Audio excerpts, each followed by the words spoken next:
Assalamualaikum warahmatullahi wabarakatuh. Nama Mita, NPM 1820 066673, lokal 7E non reguler. Bismillahirrahmanirrahim.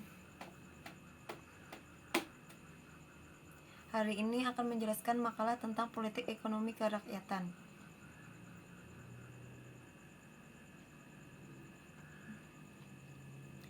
Kita bisa merasakan adanya keinginan dan harapan yang amat besar dari berbagai lapisan masyarakat akan terjadinya perubahan, akan perlunya dilakukan tindakan penyelamatan atas republik ini. Negara kita telah lama dikenal mengimplementasikan ekonomi kerakyatan. Pengertian atau definisi politik ekonomi kerakyatan: suatu negara memiliki hak dalam pemerintahan termasuk mengatur sumber daya alam dan juga kegiatan ekonomi maupun politik yang berlangsung di dalamnya. Sistem ekonomi kerakyatan adalah sistem ekonomi yang pelaksanaannya berdasarkan pada kepentingan serta kemakmuran rakyat. Ekonomi kerakyatan merupakan sistem ekonomi yang diharapkan dapat ditegakkan di Indonesia sehingga didapat manfaat untuk bersama, bukan hanya bagi salah satu pihak saja. Sistem ekonomi kerakyatan adalah suatu sistem perekonomian yang berlandaskan pada ekonomi rakyat sebagai kekuatannya. Ekonomi rakyat sendiri merupakan kegiatan ekonomi yang dikerjakan oleh rakyat dengan pengelolaan berbagai sumber daya ekonomi secara swadaya, tergantung pada apa saja yang dapat mereka usahakan dan kuasai. Aktivitas ekonomi tersebut kemudian diwujudkan dengan munculnya usaha mikro, kecil, dan menengah atau UMKM di 3 sektor, yaitu primer, sekunder, dan tersier.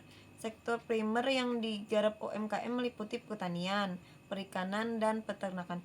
Sementara sektor sekunder meliputi pengolahan pasca panen, industri makanan, juga usaha kerajinan tangan. Terakhir, pada sektor tersier, UMKM dapat menggarap beragam kegiatan perdagangan dan jasa untuk memenuhi kebutuhan dasar. Dalam sejarah, seperti telah disebutkan di atas bahwa kemunculan sistem ekonomi kerakyatan di Indonesia dimotori oleh Bung Hatta. Kala itu, pada tahun 1933, dalam kapasitasnya sebagai negarawan dan salah satu pendiri Republik Indonesia, beliau membuat sebuah tulisan berjudul Ekonomi Rakyat dalam Bahaya. Buah pemikiran Pak Hatta ini kemudian menjadi dasar dari konsep perekonomian Indonesia. Pak Hatta juga dikenal memiliki gagasan tentang konsep koperasi, badan usaha dengan asas kekeluargaan. Inilah yang menjadi salah satu ciri sistem ekonomi kerakyatan. Telah menjadi pemikiran Bung Hatta juga untuk membangun ekonomi nasional yang berlandaskan pada ideologi dan budaya bangsa, yaitu Pancasila dan gotong royong.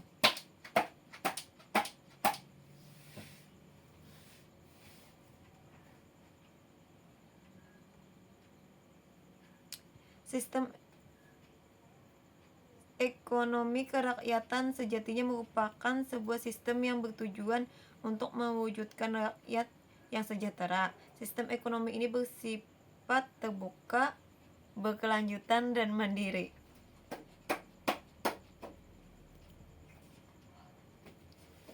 Sistem ekonomi kerakyatan mempunyai sasaran pokok, yaitu 1. Tersedianya kesempatan kerja dan penghidupan yang layak bagi seluruh rakyat. 2. Jaminan sosial terselenggara bagi anggota masyarakat yang memerlukan, utamanya bagi anak-anak, terlantar, dan fakir miskin. Ketiga, kepemilikan modal secara material terdistribusikan merata di seluruh anggota masyarakat. Keempat, pendidikan nasional dapat terselenggara dengan cuma-cuma bagi semua anak tanpa terkecuali. Dan yang kelima, setiap warga dijamin kebebasannya untuk membuat berbagai serikat ekonomi dan atau menjadi anggotanya. Ekonomi kerakyatan dilaksanakan dengan mengusung 3 prinsip dasar, ini termaktub dalam pasal 33 Undang-Undang Dasar 1945, yaitu perekonomian disusun sebagai usaha bersama berdasarkan atas asas kekeluargaan.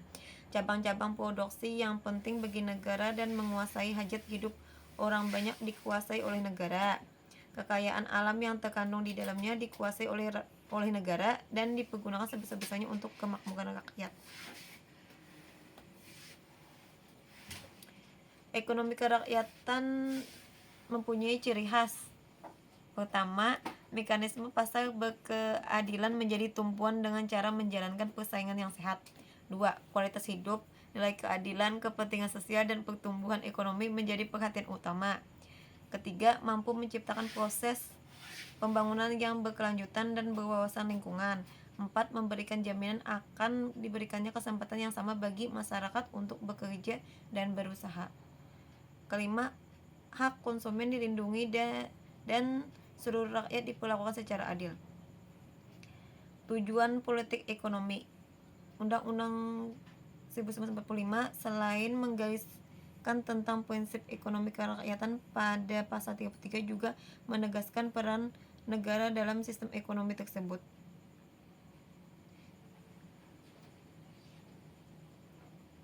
Ada 5 peran yang harus dilakukan negara dalam menjalankan sistem ekonomi kerakyatan, yaitu 1. Menumbuhkan dan menyetarakan ekonomi masyarakat. 2. Mengembangkan dan memelihara BUMN. 3. Memastikan bahwa pemanfaatan terhadap bumi, air, dan semua kekayaan alam yang terkandung di bumi Indonesia akan dipergunakan sebesar-besarnya untuk kemakmuran rakyat. 4. Memberikan hak bagi setiap warga Indonesia untuk mendapat penghidupan dan pekerjaan yang layak. Dan kelima, memelihara para fakir, miskin, dan anak-anak terlantar.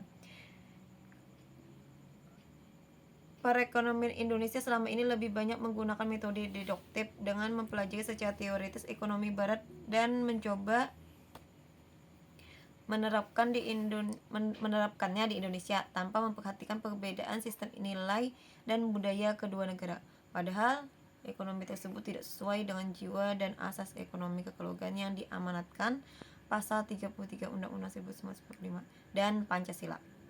Profesor Dr. Andes Mobyarto dalam penelitiannya, beliau melihat penerapan ekonomi Pancasila sudah ada di segala cabang kegiatan ekonomi masyarakat, dari mulai pertanian dan perikanan, industri, dan kerajinan, serta di bidang jasa.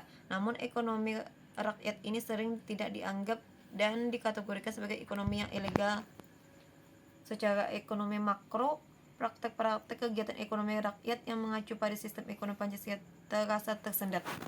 Ini karena politik ekonomi pemerintah terlalu bersifat liberal dan berpihak pada konglomerat, meski paham akan perilaku destruktif yang disebabkan oleh mereka.